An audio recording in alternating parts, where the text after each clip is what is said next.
Hello guys, welcome back to my channel R and D entertainment. और आज हम बात करेंगे आज जो दो मुकाबले हुए आईपीएल में उसकी। सब पहला मुकाबला था एसआरएच वर्सेस एलएसजी हैदराबाद में, और दूसरा था सी आरसीबी वर्सेस सीएसके बेंगलोर में। सो स्टार्ट करते हैं इसका रिव्यू। एसआरएच और एलएसजी का मुकाबला हुआ था हैदराबाद में, और एलएसजी ने टॉस जीतकर, सबसे पहले मैं कहूँगा दोनों ही मुकाबले अच्छे थे। एक लो स्कोरिंग था और एक का कुछ ज़्यादा ही हाई स्कोरिंग हो चुका था। और एसआरएच की जो बैटिंग हुई थी, सो उसके पहले हम बात करें, उसका रिव्यू करते हैं। सो एलएसजी में ऋषभ पंत ने टॉस जीतकर, ऑब्वियस सी बात है कि फील्डिंग ही सिलेक्ट करेंगे, बिकॉज चल ही ऐसे रहा है। और एक बार अगर आपको पता चल जाए कि आपका टारगेट कितना है, तो आपको भी आसानी से पता चल जाता है कि कैसे खेलना है। सो ऋषभ पंत ने टॉस जीतकर बॉलिंग सिलेक्ट की थी, और मतलब किसी ने नहीं सोचा होगा कि एसआरएच की ये हालत होगी। मतलब जो टीम 10 ओवर में ही मतलब टीम को बाहर कर दी थी, मतलब 10 ओवर भी छोड़िए, अब 6 ओवर पावर प्ले के अंदर ही वो किसी भी टीम को गेम से ही आउट करने का दम रखती थी, उसका ही आज पूरा दिवाला निकल चुका था। 3 विकेट वो चले गए थे पावर प्ले के अंदर।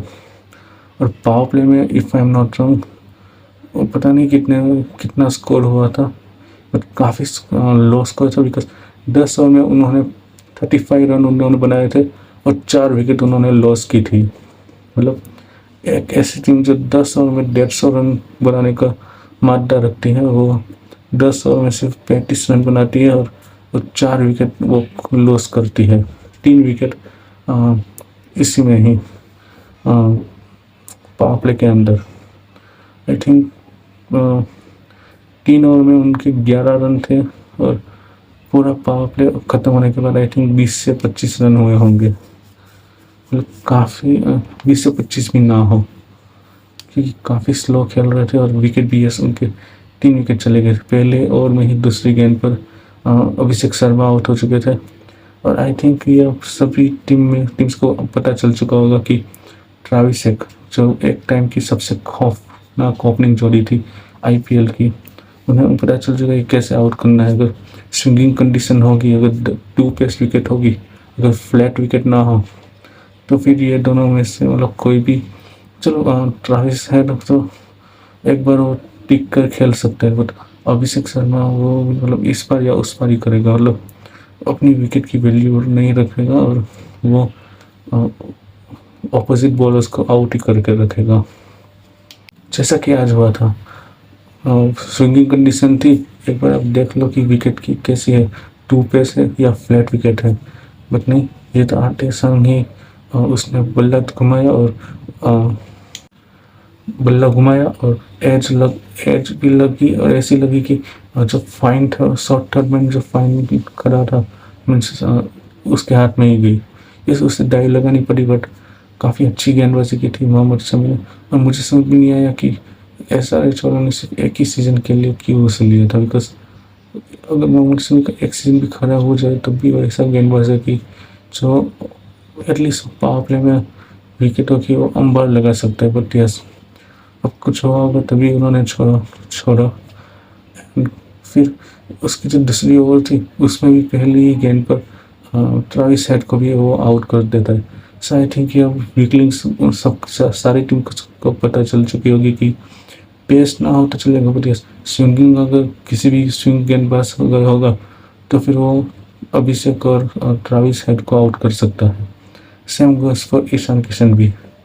प्रिंस यादव ने भी क्या कमाल की डिलीवरी डाली थी, जिससे क्लीन बोल्ड हो गया था अभी ये ईशान किशन, और मतलब कोई सोच ही नहीं सकता।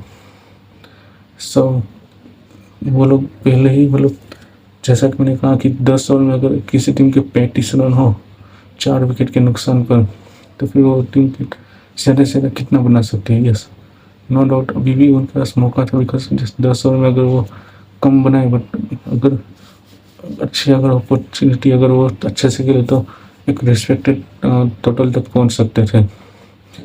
फिर आते हैं लियम लिविंगस्टन, एक अच्छा शॉट खेलते हैं, थोड़ा सा डिफेंसिव हो रहे होते हैं, बट यस विकेट पर अपनी वैल्यू रखने की कोशिश करते हैं, लेकिन फिर एक बार वो एक अटपटा शॉट लगाने के चक्कर में आउट हो जाते हैं। साथ ही मैं बात करूँगा कि क्या कमाल की विकेट कीपिंग और कैप्टेंसी और बल्लेबाजी में बाद में आऊँगा, बट यस क्या स्ट्रेटेजी अपनाई थी, बॉलिंग चेंजेस हो या फिर विकेट कीपिंग स्किल्स हो, काफ़ी अच्छी उन्होंने की ऋषभ पंत ने। सो जब लिविंगस्टन आउट होते हैं तब और भी मुश्किल में आ जाती है। फिर आते हैं नीतीश कुमार रेड्डी और क्लासन के साथ एक अच्छी पार्टनरशिप निभाने की स्टार्ट करते हैं। यस 10 ओवर में मैंने जैसे कहा कि अगर किसी भी टीम का 35 रन हो और वो 4 विकेट लूज कर देती है, सो ऑब्वियस सी बात है कि वो पूरी तरीके से बैकफुट पर आ जाती है और ऐसा ही लगता है कि वो हार ही जाएगी। बट अगर आप याद करें तो इंडिया पाकिस्तान का मुकाबला था 2022 में T20 वर्ल्ड कप, उसमें भी 10 ओवर में कुछ 40 के आसपास रन बने होंगे, 40 भी ना बने हो, और 4 विकेट इंडिया ने खो दी थी। सो तब भी ऐसा लग रहा कि इंडिया हार जाएगी, बट विराट कोहली और हार्दिक पांड्या ने क्या कमाल की पार्टनरशिप निभाई थी और आखिरी के ओवर में उनकी विकेट गिरी थी, जब चौथी विकेट गिरी थी और आई थिंक अक्षर पटेल की विकेट गिरी थी, लेकिन उसके बाद क्या पार्टनरशिप लगी थी और मैच विनिंग पार्टनरशिप और नॉक्स खेली थी दोनों ने। सो वैसा ही यहाँ पे भी नीतीश कुमार रेड्डी और क्लासन खेलते हैं। अचानक जो 10 ओवर में 35 रन थे वो अचानक धीरे धीरे 100 बन जाते हैं और बिल्कुल फास्ट, मतलब क्या कमाल का खेलते हैं। पहले 10 ओवर में 35 रन, उसके अगले 5 ओवर में बिल्कुल धावा हल्ला बोल देते हैं और 115 रनों की क्या पार्टनरशिप लगाते हैं। बिल्कुल जो SRH मैच में बाहर थी, कॉन्टेस्ट में बाहर थी, वो अचानक कमबैक कर देती है with the brilliant partnership of Nitish Kumar Reddy और ये हेनरी क्लासन। दोनों कमाल का खेलते हैं, लेकिन जब कमाल का खेल रहे थे और आखिरी 2 ओवर बचे थे या 3 ओवर बचे थे, अचानक फिर से विकेटों की जड़ी लग जाती है और पहले नीतीश कुमार रेड्डी आउट होते हैं एक और बाउंड्री लगाने के चक्कर में, मतलब 6 मारने के चक्कर में। फिर अगले ही ओवर में हेनरी क्लासन आउट हो जाते हैं और फिर जो एक बार स्कोर लग रहा था कि 160, 170, 180 जा सकता था, वो टोटल उनका जाता है 156 फॉर 9 विकेट्स। पूरी 20 ओवर खेल लेते हैं, एक अच्छी बात होती है, बट स्टिल यस अगर आप देखो तो काफ़ी अच्छा रिकवर हुआ था। 10 ओवर में 35 रन और एट द एंड स्कोर हो 156, मतलब 121 या 120 रन, उन्होंने 121 रन बनाए आखिरी 10 ओवर में 5 विकेट के नुकसान पर। काफ़ी अच्छी रिकवरी हुई थी। एक बार बॉलर्स के लिए मीन्स एक रिस्पेक्टेड टोटल था डिफेंड करने के लिए। LAC की बॉलिंग की बात की जाए तो क्या कमाल की गेंदबाजी हुई थी from Mohammed Shami, obviously star of the bowling attack. फिर दिग्वेश राठी भी, प्रिंस यादव, और सब ने ही अच्छी गेंदबाजी की थी, किसने भी मौका नहीं दिया। यस नीतीश कुमार रेड्डी एक ही पार्टनरशिप लगी थी और वो काफ़ी मैचिंग नहीं बट यस कमबैक करा दिया था SRH का, जो कि नीतीश कुमार रेड्डी और हेनरी क्लासन की हुई थी। और गेंदबाजी भी काफ़ी अच्छी हुई थी बिकॉज एक स्ट्रॉन्ग बैटिंग लाइनअप को रोक पाना, वो भी उनके ही अपने घर में से काफ़ी कमाल का काम किया था। कैप्टनसी भी अच्छी थी, बॉलिंग भी अच्छी थी, बॉलिंग चेंजेस भी काफ़ी अच्छे थे। So full marks to Rishabh Pant. और ऑब्वियस सी बात है कि एक बार देखना पड़ेगा कि क्या ये जो टेक्निक है बैटिंग में बाय SRH क्या वो चल सकती है या नहीं। यस फ्लैटर के पे तो चल जाएगी, लेकिन जैसे ही कंडीशन थोड़ी स्विंगिंग होगी या 2 पेस विकेट होगी तो क्या उसमें चल पाएगी या नहीं। सो अब बात हम करेंगे चेस की, और चेस में इस बार ओपनिंग करने आते हैं एडम मार्करम और मिचेल मार्श। और मिचेल मार्श पहले मीन्स दोनों अच्छी पार्टनरशिप लगाते हैं, 3 ओवर में ही कुछ 30 के आसपास बना डालते हैं। जहाँ पे एक तरफ एसआरएच ने 3 ओवर में 11 रन बनाकर 2 विकेट खोए थे या 3 विकेट खोए होंगे, इन्होंने 3 ओवर में ही 30 के आसपास रन लगा डाले थे। सो उनका मोटिव बिल्कुल था कि जल्दी मैच को ख़त्म करना है और नेट रन रेट को भी अच्छे से वो अप कर सकते हैं। सो इसी चक्कर में पहले मिचेल मार्श आउट हो जाते हैं, फिर आते हैं ऋषभ पंत और एडन मार्करम अच्छी साझेदारी निभाते हैं। एडन मार्करम एक गलत शॉट पर आउट हो जाते हैं और फिर आते हैं आयुष बर्गनी। आयुष बर्गनी भी थोड़ी देर खेलकर एक लूज बॉल पे आउट हो जाते हैं। उसके बाद आते हैं निकोलस पूरन, जिससे उम्मीद थी कि एक फास्ट इनिंग खेलकर वो मैच जिता देंगे, बट नहीं, वो भी एक ब्रेन फेड मोमेंट हो सकता है, बिकॉज उन्हें लगा कि बॉल निकल चुकी है, तो वो रन लेने के लिए जा रहे थे और तभी उन्हें रन आउट कर दिया ईशान किशन ने। सो अगेन मैच में वापस हो चुकी थी, सीसो वाला बैटल हो चुका था। बट जैसा कल हुआ था राजस्थान रॉयल और गुजरात टाइटंस में कोई भी एक ऐसा प्लेयर नहीं था जो स्टार्टिंग से हो, मतलब बैटिंग के टाइम पर। और यहाँ पे एक ही जो एलएसजी की बात की जाए तो उसमें ऋषभ पंत जो थे वो सेट बल्लेबाज थे जो खेल रहे थे, जबकि कल के मैच में कोई भी सेट बल्लेबाज नहीं था। सो वो एक डिसएडवांटेज थी और यहाँ पे एक एडवांटेज थी।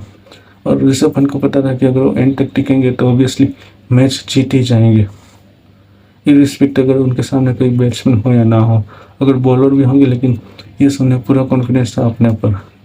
और फिर वो आखिरी ओवर में आखिरी ओवर में 9 रन चाहिए थे, तो पहली 2 गेंदों में ही वो मैच को ख़त्म कर देते हैं बाउंड्री लगाकर। मतलब 2 गेंदों में 8 रन चाहिए थे, फिर 4 गेंदों में 1 रन चाहिए थे। सो 19.5 ओवर में ही वो मैच ख़त्म कर देते हैं। और काफ़ी मतलब ऐसा लग ही नहीं रहा था कि वो किसी दबाव में होंगे, बिल्कुल काम कंपोज इनिंग खेली थी और दिखा दिया था कि हर बॉल पे 6 ना लगाकर आप एक काम एंड कंपोज इनिंग भी खेल सकते हो। सो ये था पहले मैच का रिव्यू, जिसमें एलएसजी ने काफ़ी अच्छी क्रिकेट खेलकर मैच को जीता था against SRH in their on backyard. और दूसरा मैच जो था वो क्लैश ऑफ द टाइटंस का था, जहाँ पे आरसीबी और सीएसके खेल रही थी इन चिन्नास्वामी स्टेडियम। और ये काफ़ी हाई स्टेक मुकाबला था, बिकॉज चेन्नई ऑलरेडी 2 मैच हार कर आ रही थी और आरसीबी अपना ओपनिंग मैच काफ़ी बड़े मार्जिन से जीत कर आ रही थी और फुल कॉन्फिडेंस में भी थी और डिफेंडिंग चैंपियंस थी, तो काफ़ी मतलब कॉन्फिडेंस में होगी। सो यहाँ पे टॉस जीतकर जो ऋतुराज गायकवाड़ है सीएसके के कैप्टन, उसने गेंदबाजी सिलेक्ट की, बिकॉज ऑब्वियस बात है कि सबको ऐसा लगता है कि चिन्नास्वामी में जो चेजिंग है वो काफ़ी इजी हो जाता है because of the due factor. But मैं यहाँ पे कहूँगा कि अगर मतलब नॉट ओनली द चेजिंग, अगर आप पहले बैटिंग भी करते हो या पहले बॉलिंग भी करते हो तो आपको भी अपने मन में एक टारगेट रखना पड़ता है कि ऐसा हम इसके अंदर अगर आउट कर देते हैं या इसके अंदर हम रोक देते हैं एक टीम को पहले बॉलिंग करके, तो हमारे लिए ही आसान रहेगा। बिकॉज इनिशियल अगर आपने भी देखा होगा या नहीं, बट काफ़ी मतलब वहाँ पे आई थिंक बारिश हुई थी, जिससे कि जो ग्राउंड था वो काफ़ी वैसा नहीं था कि पैसी मतलब बाउंड्री हिटिंग ग्राउंड था, मतलब 4 इजीली जा नहीं रही थी। अगर कोई भी शॉट ऊपर से जा रहा था तो वहीं पे मतलब लैंड करके वहीं के आसपास जा रहा था, मतलब चौका इतना इजीली जा नहीं रहा था इन कंपेयर टू 6 3 से 4 बार वैसा हुआ कि बाउंड्री तक गया ही नहीं, 4 के लिए गया ही नहीं गेंद और वहीं पे अटक गया था। और इसी बीच विराट कोहली का कैच काफ़ी आसान तो मैं नहीं कह सकता, बिकॉज पूरा काम शिवम दुबे ने कर लिया था, वहाँ तक पहुँच भी गए थे, उल्टा भाग कर पहुँचे थे और पूरा ध्यान भी था, बट यस कैच नहीं कर पाए, उनके चेस्ट पर लग के गेंद गिर गई थी। सो विराट कोहली को एक मौका मिल चुका था, अगर वो मौका नहीं मिलता तो थोड़ा दबाव में आ सकती थी आरसीबी, बिकॉज जब वो मौका मिस हुआ, सो उस टाइम पे काफ़ी कम रन थे। यस, उसका नुकसान इतना हुआ नहीं, बिकॉज थोड़ी देर के बाद मतलब with in the power play he Virat Kohli out हो चुके थे। फिर आते हैं देवदत्त पाडिक्कल, और वो फिल सॉल्ट के साथ एक अच्छी साझेदारी निभाते हैं। फिल सॉल्ट एक अच्छी पारी खेल रहे थे, हाफ सेंचुरी के पास पहुंचते ही वो भी आउट हो गए एक लूज शॉट खेलकर, जहाँ पे ऐसा लग रहा था कि वो भी हाफ सेंचुरी मारकर अपनी टीम को एक मजबूत स्थिति में पहुंचा देंगे। मजबूत स्थिति में पहुंचाई थी। और फिर आते हैं कैप्टन रजत पाटिदार, जो आते ही मतलब एक वो भी एक अच्छे पर्पल पैच में है, बिकॉज काफ़ी मतलब आते से उन्होंने धावा बोल दिया था CSK के गेंदबाजों पर। और साथ एक तरफ से ऑलरेडी देवदत्त पाडिक्कल भी खेल रहे थे, और वो भी अपनी 50 पूरी करते ही और फिर थोड़ी देर के बाद वो भी आउट हो जाते हैं। फिर आते हैं टिम डेविड, और क्या मतलब पारी खेलते हैं और क्या साझेदारी निभाते हैं। यहाँ पे मैं कहूँगा कि रजत पाटीदार के बाद आए, लेकिन क्या पारी के लिए 24 या 25 बॉल्स में ही उन्होंने 70 रन्स की आती सी पारी खेल ली थी। यहाँ पे मैं बात करूँगा कि CSK गेंदबाजी में काफ़ी इनएक्सपीरियंस था, और वैसा लग रहा, और मतलब कोई अच्छी लाइन ही नहीं डाल रहे थे। और एक मौका भी मिला था, वो भी नोबल निकला, जब टीम डेविड 25 या 20 रन के अंदर थे। सो वहाँ से जो 210 का टारगेट हो सकता था, वो 220 का टारगेट हुआ। टीम डेविड ने 8 लंबे छक्के लगाए, जिसमें से एक तो ग्राउंड के बाहर ही चला गया था। और जब आप ऐसे बैट्समैन को अगर मौका दोगे तो पूरी तरीके से हावी हो जाएगा, और वैसा ही हुआ।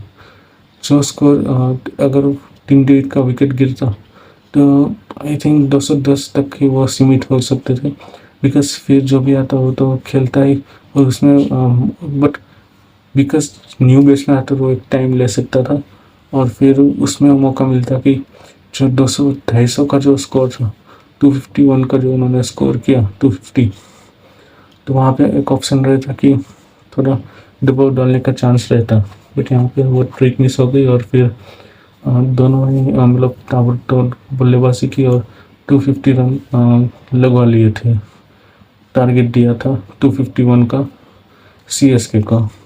CSK का कोई भी गेंदबाज नहीं चल पाया था, ना ही नूर अहमद हो या फिर शिवम दुबे हो या कोई भी बॉलर हो, कम्बोज हो या मतलब कोई भी हो, सबको ही काफ़ी मार पड़ी थी। खलील अहमद से लेकर जेमी ओवर्टन या जो भी हो, सारे गेंदबाज काफ़ी खराब गेंदबाजी कर रहे थे। जब मिड इनिंग थी या जब भी स्टार्टिंग हुआ, तो सिद्धू पाजी बोल रहे थे कि अगर आप 250 देखोगे, और ये बड़ी बात थी कि बिकॉज अगर आप स्कोर बोर्ड देखोगे तो आपको लगेगा कि 250 है और हमें हर ओवर मारना है। बट नहीं, अगर आप कैलकुलेटिव रिस्क भी अगर आप लोगे तो 12.5 की एवरेज थी, और आज के टाइम पे मुझे नहीं लगता कि 12.5 की एवरेज, यस कहना आसान है, बट वहाँ पे जब आप खेलते हो तो प्रेशर आपके ऊपर होता ही है। बट आप अगर कैलकुलेटिव रिस्क लेते हो तो आपको पता होता है कि आपको कौन सा ऐसा गेंदबाज है जिसके पीछे आप जा सकते हो। बिकॉज ये लोग मतलब जो हारे हैं वो कुछ ज़्यादा बड़े मार्जिन से नहीं हारे हैं। 203 पर I think all out, yes 203 पर ऑल आउट हो चुके थे। सो 47 रन से हारे हैं। अगर थोड़ी सेंसिबल बैटिंग की होती तो आई थिंक ये काफ़ी क्लोज गेम हो जाता, जैसे कल वाला हुआ था। सो चेसिंग की स्टार्ट करते हैं। ऋतुराज गायकवाड़ एक 6 लगाते हैं और पहली ओवर में ही आउट हो जाते हैं। फिर आते हैं आयुष मात्रा, और ओपनिंग में जो ऋतुराज गायकवाड़ के साथ संजू आए थे, संजू सैमसन।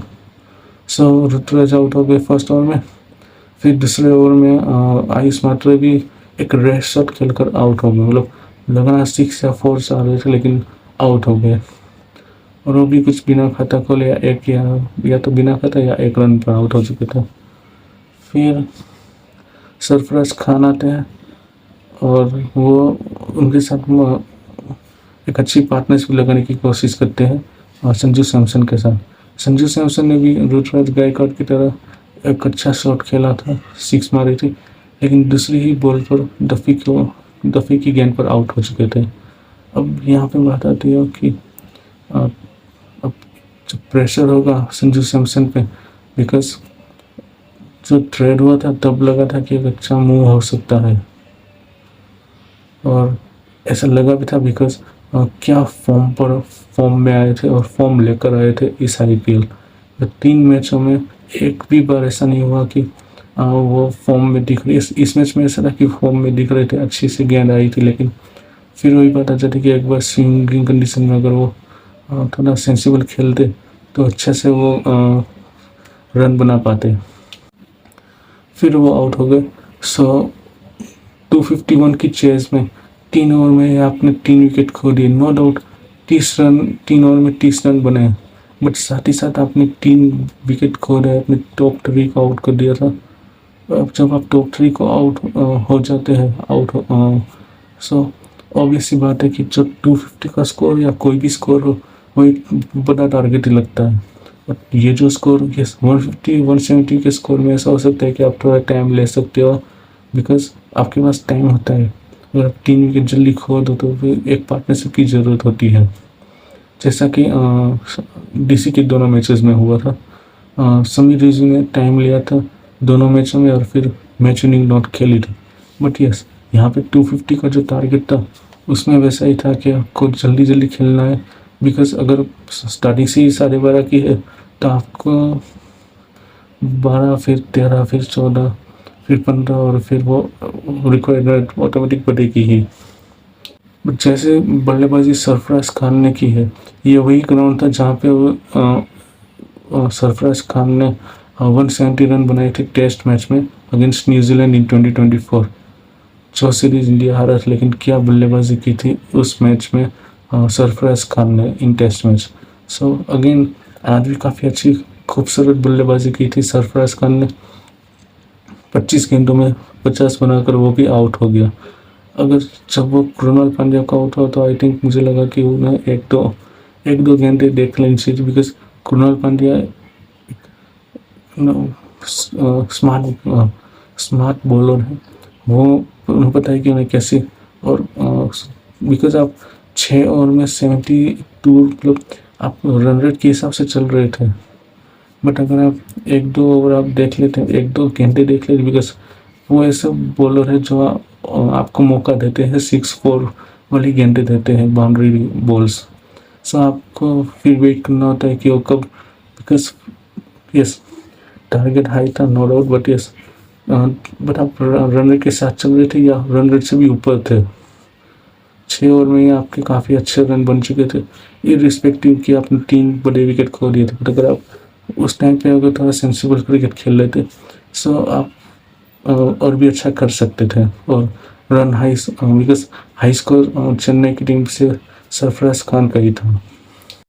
सो पहली बॉल पर कृणाल पांड्या सरफराज खान को आउट कर देते हैं।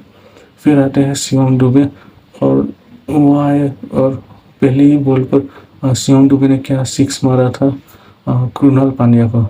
और फिर जो कृणाल पांड्या ने किया, मुझे पता नहीं कि वो वैसी क्यों गेंदबाजी की। उन्होंने आते संग ही मतलब जैसे ही उन्होंने 6 मारा, सो उन्होंने 2 बॉलें बाउंसर डाल दी। अब ये आई थिंक लीगली होगा तभी उन्होंने ऐसे डाली थी। और फिर 2-3 बार ऐसे मलिंगा की भी स्टाइल में गेंदबाजी करने की कोशिश की अगेंस्ट लेफ्ट हैंडर या राइट हैंडर। लेफ्ट हैंडर के खिलाफ ज़्यादा वो कर रहे थे। फिर आखिरी बॉल पर जो दूसरा जो बैट्समैन था जो इम्पैक्ट प्लेयर की तरह आया था, वो भी आउट हो चुका था। सो बिल्कुल दबाव पर चेन्नई की टीम आ चुकी थी। अब पूरी बाजी लग रही थी कि शिवम दुबे के हाथ में, अगर वो थोड़ा सेंसिबल खेलते तो आई थिंक ये स्कोर बोर्ड चेस नहीं बट यस उसके आसपास पहुंच सकता था। अगर यहाँ पे धोनी होते तो वो स्कोर बोर्ड के प्रेशर को ऐसे करते कि आखिरी ओवर तक ले जा रही चलाते, बिकॉज जब तक, बिकॉज अगर आखिरी ओवर या डीप ले जाते गेम को तो फिर प्रेशर मतलब कुछ भी हो सकता है, जैसे कल रात के मैच में हुआ था RR और GT के मैच में।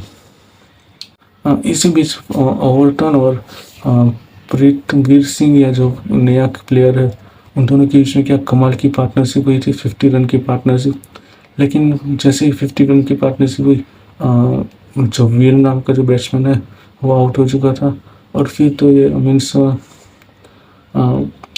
फिर तो इस गेम का आउटकम पता ही था कि कितने रन में ये लोग आउट हो मीन्स हारेंगे CSK, बिकॉज फिर यही बात थी कि वो कितने कम, जितने ज़्यादा रन बना सके उतना अच्छा है। बीच में रोमारियो सेफर्ड भी आए थे और ऐसा लग रहा था कि वो बॉलिंग प्रैक्टिस कर रहे थे, लेकिन यस उनके ओवर में काफ़ी अच्छी हिटिंग लगाई थी ये जेमी ओवर्टन ने। और जो टारगेट मतलब जो डेफिशिएंट था रन का, वो काफ़ी कम कर रहे थे और अच्छी बल्लेबाजी कर रहे थे वो भी। सो आखिरी 3-4 ओवर में जो था काफ़ी अच्छी बल्लेबाजी की थी CSK ने। बीच में थोड़ा इस ओपनिंग में तो ऑब्वियसली बात है कि 3 विकेट आप खो दो तो फिर कह ही नहीं सकते कि क्या आप कर पाओगे या नहीं कर पाओगे। अगर कोई एक अच्छा बल्लेबाज टिक जाता तो कुछ भी हो सकता था। सो 19.3 ओवर में 203 पर ऑल आउट हो जाती है और 47 रनों से RCB ये मैच जीत जाती है। और ऐसा पहली बार हुआ है कि RCB CSK के अगेंस्ट लास्ट 4 मैचेस जीत गई है। सो ये बात दिखाती कि CSK के लिए कितना ड्रास्टिक फॉल हुआ है, डाउनफॉल। बिकॉज एक टाइम था कि CSK आए और जीत मतलब खौफ खाती थी टीमें, RCB या हो या कोई भी टीम हो। और आजकल तो मतलब कुछ है ही नहीं है उनकी टीम में। Yes no doubt young team है, बट यस यंग टीम हम नहीं कह सकते। काफ़ी सारे ऐसे खिलाड़ी हैं जो काफ़ी टाइम से IPL खेल रहे हैं और वो उनके साथ हैं। सो हम ये नहीं कह सकते 3-4 खिलाड़ी ऐसे हो सकते हैं कि जो पहले जो इस साल आए हैं या 1-2 साल हुए हो या एक से या फिर उनका दूसरा साल हो। बाकी तो काफ़ी सारे ऐसे खिलाड़ी हैं जो काफ़ी टाइम से खेल रहे हैं और हमें उन्हें बताना भी नहीं चाहिए कि आपको कैसे खेलना है। सो इसी के साथ इस हार के साथ CSK 3 मैच हार चुके हैं अब तक, 10 पोजीशन पे है और RCB फर्स्ट पोजीशन पे आ जाती है, सेकंड पे RR, थर्ड पे PBKS। सो ये था मेरा आज का review for both the things, for both the matches. आपको कैसा लगा हो वीडियो को लाइक करना, शेयर करना, सब्सक्राइब करना और हाँ बेल आइकन दबाना मत भूलना। Thank you. और हाँ जो कल का मैच है KKR वर्सेस PBKS, उसमें मैं कहूँगा कि PBKS का पलड़ा भारी है, बिकॉज KKR ऑलरेडी 2 मैचेस हार चुके हैं। सो PBKS के लिए अच्छा मौका है मतलब श्रेयस अय्यर के पास कि KKR ने जिन्हें उन्होंने छोड़ा था उन्हें दिखाना कि उन्होंने क्या बुरी गलती कर दी है। बिकॉज पिछली बार 111 रन का टारगेट डिफेंड किया था और दूसरी जो मैच थी उसमें भी काफ़ी अच्छा खेले थे, लेकिन बिकॉज ऑफ द रेन वो मैच वॉश आउट हो चुकी थी। सो पॉइंट्स शेयर हो चुके थे। सो यहाँ पे एक अच्छा रिडीम्पशन का टाइम है फॉर श्रेयस अय्यर की उसी मैदान पर जाके उसी टीम को हराना जिस टीम को आपने कैप्टन चैंपियन बनाया था आपकी कप्तानसी में। सो ये मेरा फॉर कल का जो आज मतलब जो कल की मैच होगी KKR वर्सेस PBKS, उसमें मैं कहूँगा कि PBKS विनर होगी। अगर आपको मेरा वीडियो अच्छा लगा हो तो लाइक कीजिएगा, शेयर कीजिएगा, सब्सक्राइब कीजिएगा और थैंक यू।